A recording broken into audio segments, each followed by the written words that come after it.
안녕하십니까. 캔부스의 손이사입니다. 저번 시간에 등기부 등본을 보면서 권리 분석이 왜 필요한지에 대해서 한번 알아봤죠. 자, 오늘은 권리 분석의 첫 번째 말소 기준 권리에 대해서 한번 알아보도록 하겠습니다. 경매를 하자면 우리가 굉장히 많은 서류들을 봐야 됩니다. 등기부 등본이라든지 세대열람 현황조사서, 매각 물건면세서, 감정평가서, 사건 내역. 케이스 바이 케이스에 따라서 경우에 따라서 저희가 봐야 되는 서류가 여러 가지가 있습니다. 자, 그리고 경매를 낙찰을 받았더라도 소유권 이전이 되는지 여부와 낙찰금 외에도 임차인이 있다면 보증금을 인수해야 되는지 여부와 또 명도, 인도 명령이 있긴 하지만 명도의 난이도 또한 다 각자 물건마다 다 틀리죠. 이렇게 많은 서류들과 검토사항을 봐야 될 때 우리는 어떻게 해서 벌써 머리가 아프기 시작합니다. 자, 이거를 간단하게 우리가 핵심만 짚어보도록 하죠. 자, 딱 네 가지로 짚어보면 이겁니다. 내가 경매 낙찰을 받고 나면 첫 번째로는 내가 인수할 권리가 있는지 여부와 두 번째 임차인이 살고 있다면 낙찰 대금 외에 임차인에게 물어줄 돈이 있는지 여부, 있다면 얼마를 물어줘야 되는지, 또 세 번째는 내가 이 부동산을 경매가 아닌 일반 매매나 급매로 샀을 때는 얼마에 살 수 있는지, 네 번째로는 반대로 팔면 얼마에 팔 수 있는지 이 여부를 알아야겠죠.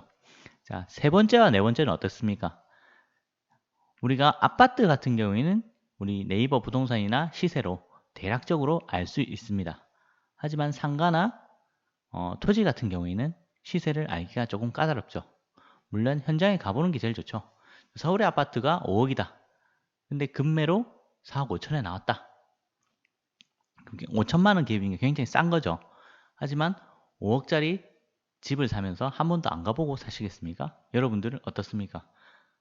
쇼핑몰에 쇼핑하면서 배송비 아끼겠다고 2,500원, 3,000원 아끼겠다고 1시간 동안 웹서핑을 하시죠. 그럼에도 우리가 5억짜리 집을 사면서 한 번도 안 가본다? 말이 안 되죠. 가봅니다. 가봤는데 이 집이 불이 났거나 누가 자살을 했다. 이런 경우에 좀 쌀 수도 있겠죠. 여러분은 이 집을 매수하시겠습니까? 물론 가보는 게 좋겠죠. 아파트에 그렇다지만 토지 같은 경우에는 특히 그 동네에 부동산이 침체가 돼 있어서 부동산이 하나밖에 없다 아니면 아예 없다 이런 경우도 많습니다.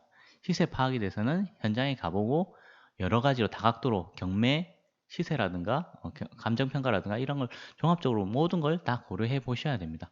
요즘 빅데이터 시대로서 뭐 밸류맵이나 디스코 이런 것도 상가나 토지와 건물 가격을 나타내 주는 것도 있지만 자, 현장에 가보시는 게 중요하고요.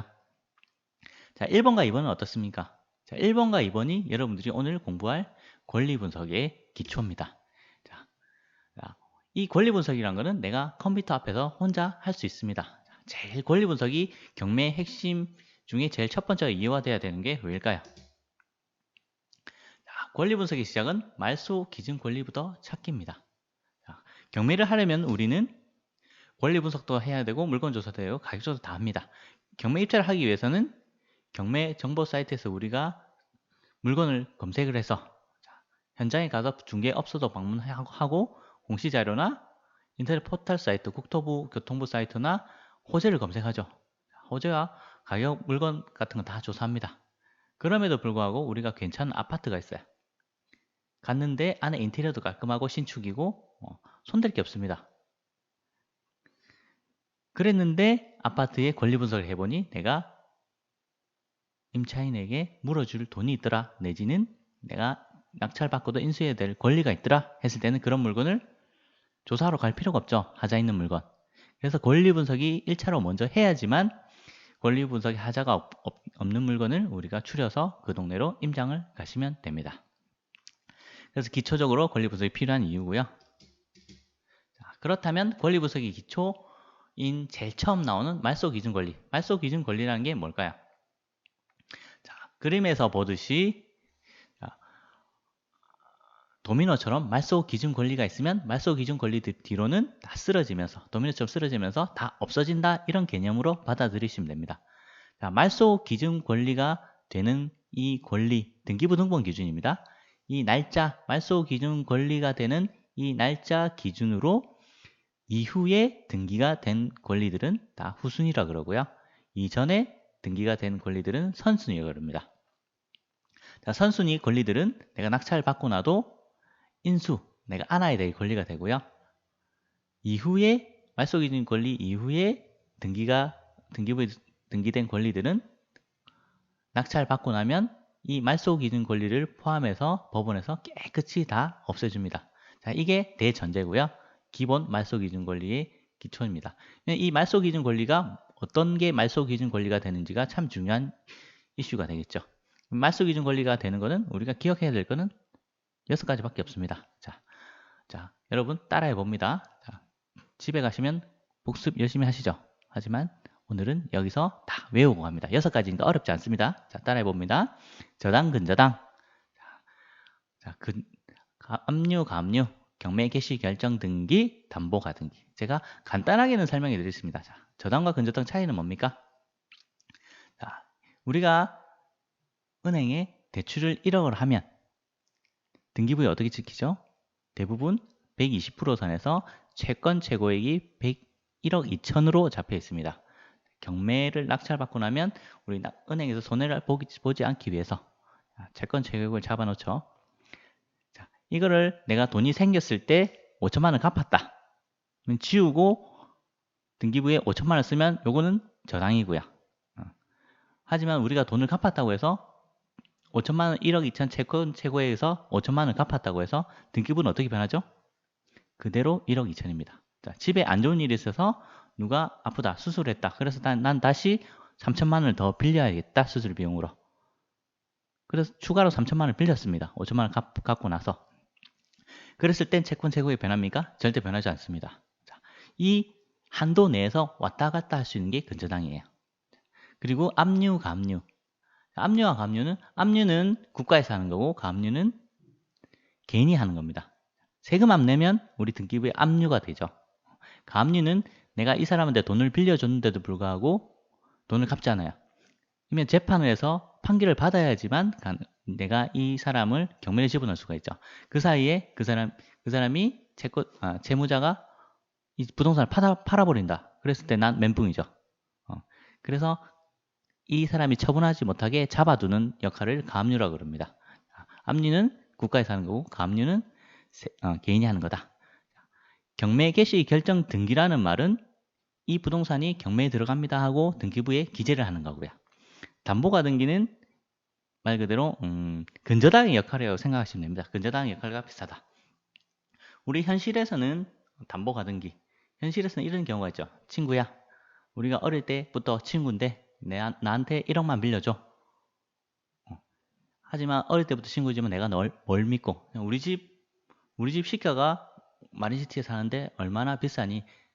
10억 정도의 가치가 있는데 내가 1억 빌리는데 그걸 떼먹겠니? 그래도 좀 불안한데 그렇다면 내가 만약에 돈을 갚지 않으면 1년 있다가 돈을 갚지 않으면 우리 집을 가지고 가. 그렇게 얘기할 수 있죠. 그러면 채권자 입장에서는 돈을 갚으면 혹시라도 이자라도 주면 이득이고 돈을 갚지 않으면 저 집을 내가 가져올 수 있죠. 그렇기 때문에 손해볼 게 없습니다. 채권자 입장에서는. 채권자에서는 하지만 역할은 뭐죠? 이 담보가등기 역할은 저당권처럼 담보의 역할이죠. 저당권과 비슷한 개념이다. 담보가등기는. 이렇게 생각하시면 됩니다. 지금은 옛날에는 이 고리대금 업자들이 돈을 빌려주고 잠수를 탔어요. 돈을 갚지 못하도록. 그래서 집을 헐값에 자기들이 가져왔는데 지금은 그 법이 바뀌어서 가담법 10조에서 감정평가를 해서 그 돈을 나머지 차익을 돌려줘야 됩니다. 지금은 그런 차이가 있고요. 자, 다시 한번 해볼까요? 자, 말소 기준 권리가 되는 거 6가지 따라해 봅니다. 저당, 근저당, 압류, 가압류, 경매 개시 결정 등기, 담보가 등기. 이 6가지 이후에 등기된 권리들은 후순위라 그러고요. 낙찰받으면 말소 기준과 함께 포함해서 깨끗이 법원에서 없애주더라. 자, 이 6가지 말소 기준보다 먼저 등기부에 등기된 권리들은 선순위 권리라고 그러고 낙찰받더라도 내가 인수해야 된다. 이게 기준입니다. 자, 그렇다면 이 권리들을 한번 하나씩 보도록 하죠. 자, 경매에서 95% 이상의 말소 기준 권리들은 근저당입니다. 왜? 우리가 은행에서 돈을 제일 많이 빌리죠. 그렇기 때문에 근저당이 95% 이상 말소 기준 권리가 됩니다. 대부분 이거고요.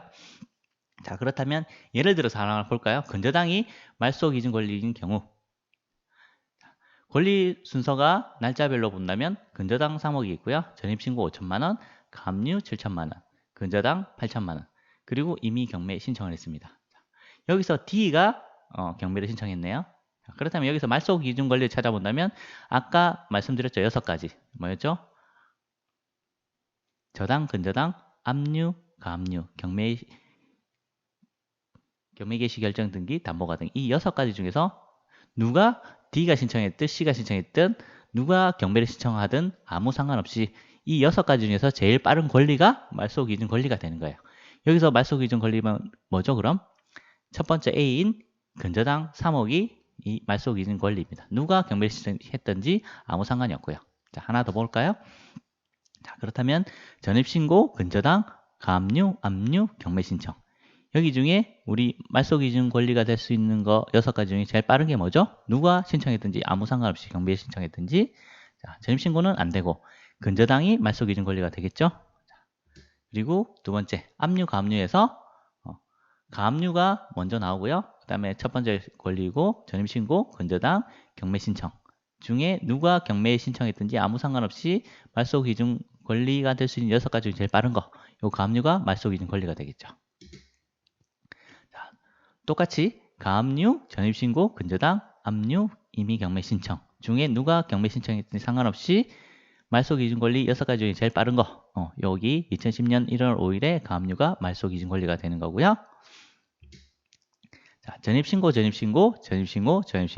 강제 경매 신청.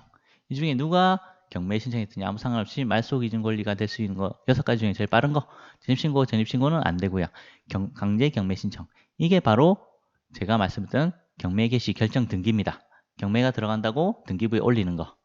요게 그러면 강제 경매 신청, 경매 개시 결정 등기가 말소 기준 권리가 되겠죠. 자, 여기도 마찬가지겠죠. 아래 예제도 마찬가지입니다. 자, 그리고 담보가등기 나오네요. 담보가등기, 그 다음에 전입신고, 근저당, 압류, 경매 신청. 누가 경매 신청했든지 상관없이 제일 빠른 거, 담보가등기가 말소 기준 권리가 되는 거고요.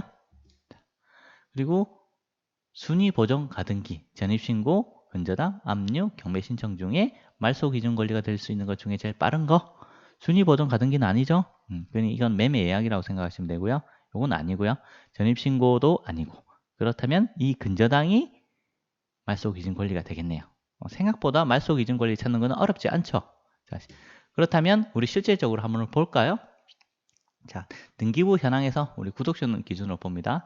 자, 등기부 현황을 보시면 이런 사설 경매 사이트에는 등기부 현황, 갑구, 일구와 다 모아놨습니다. 날짜별로.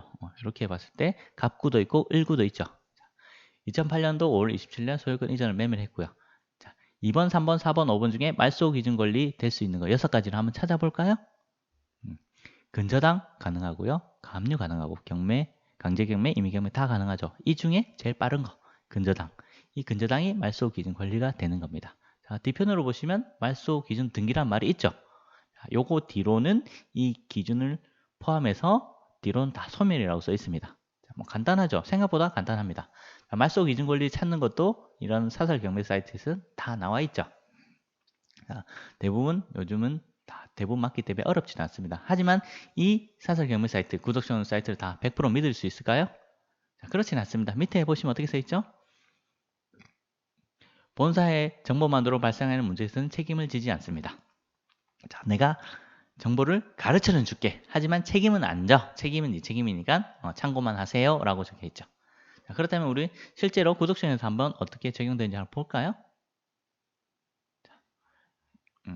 2017 타경 8367. 자, 임차인 현황과 매각 물건에서 있고요. 등기부 현황도 있죠. 여기서도 똑같습니다. 자, 갑구, 을구가 등기부 현황 날짜별로 다 나와 있죠. 여기서 말소 기준 권리가 되는 거 6가지 중에 제일 빠른 거 근저당이 있습니다. 요 근저당 뒤에도 말소 기준 권리가 있고 뒤에도 소멸 이렇게 써 있죠. 자, 우리가 낙찰을 받고 나면 이 말소 기준 권리는 근저당을 포함해서 뒤로 다 없애주더라. 그래서 이 물건은 깨끗하다 권리 분석상 등기부 현황은. 그래서 그때는 이제 다시 임차인 현황을 분석하면 되는 거죠. 자, 오늘 말소 기준 권리에 대해서 간단하게 한번 알아보았습니다. 자, 여러분 어렵지 않으시죠? 자, 천천히 따라해 보시면 되겠습니다. 자, 오늘 여기까지입니다. 네, 감사합니다.